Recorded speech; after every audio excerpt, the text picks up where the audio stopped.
Hi, this is Dr. Jason Dulac coming to you from my office, Dulac Dental of Springfield in Springfield, Virginia. Today, I wanted to answer some common questions about dentures. What is a denture? Dentures can either be full dentures, so you're missing all the teeth, or a plate, some people call it. They can be individual dentures for individual teeth, which some people call a flipper or an interim partial denture, or they can be partial dentures. So you have some teeth, about half, say, and the other half are missing. Dentures are removable. They come in and out of the mouth. You can affix them into your mouth with implants. So a denture only has about 25% of the chewing function of the natural teeth. You're basically, instead of having tooth, which is the hardest structure in the body, going to bone, you're having plastic or acrylic go to your gum. So imagine, instead of hitting a nail with a hammer, hitting a nail with a hammer with a pillow between it. So you'll lose about 25% of your chewing function with dentures, which is why we want to save the teeth. But sometimes if they're beyond saving, there's advanced gum disease, there's rampant decay, you lost teeth early as a child, dentures are the best option. And now that we can affix them into the jaw with implants, it gives people a much stronger, much better fit, much better feel. They feel like natural teeth. They're not going to come out at you at dinner with your friends. So now that implants have come along, it gives us a lot of options for affixing dentures into the mouth.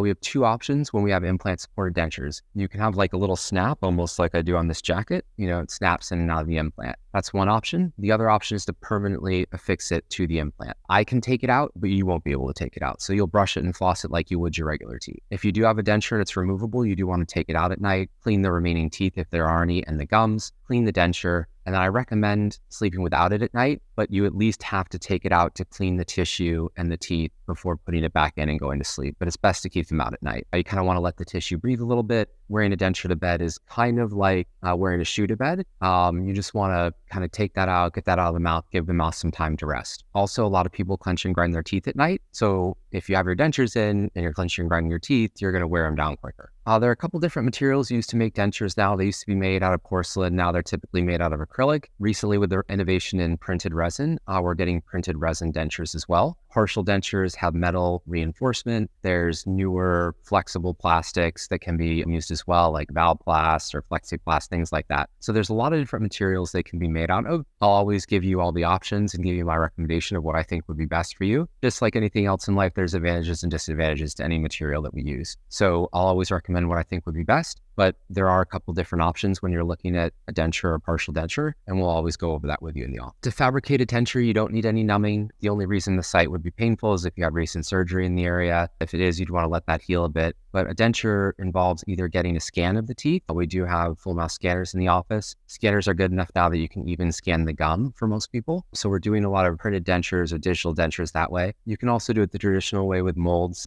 putty molds, and making it off of casts. So there's a couple different ways to fabricate it, but a denture is a pain-free process. It is a couple visits to verify the fit and aesthetics and phonetics and cosmetics of the appliance. We want to make sure it's exactly what you want before we process it. So it is a multi-visit procedure for most cases, but they're all pain-free. They don't involve any numbing or anything like that. Is it more difficult to speak with dentures? Properly designed dentures should mimic the phonetics. However, there is something now over the roof of your mouth. So it does take a couple weeks to adapt to the phonetics of it, usually 2 or 3 weeks. I recommend reading out loud to yourself at night before you go to bed for about 5 to 15 minutes. That helps you adapt more quickly. But there are some slight phonetic adaptations that need to take place. Typically, most patients within 2 to 3 weeks, they're fully adapted. They don't notice it anymore. How long do you let dentures last? I've had patients that have had dentures for a while. They do start to wear over time. If they're still comfortable to you and you're happy with them, stay with that. But most insurances will pay to replace the denture every 5 years. And that's because after about 5 years, there's usually enough breakdown of the acrylic or the teeth or wear that they would need to be repaired or rebased or remade in some way. You can repair dentures very easily, but a lot of times it's just better to start from scratch and get a new one. So,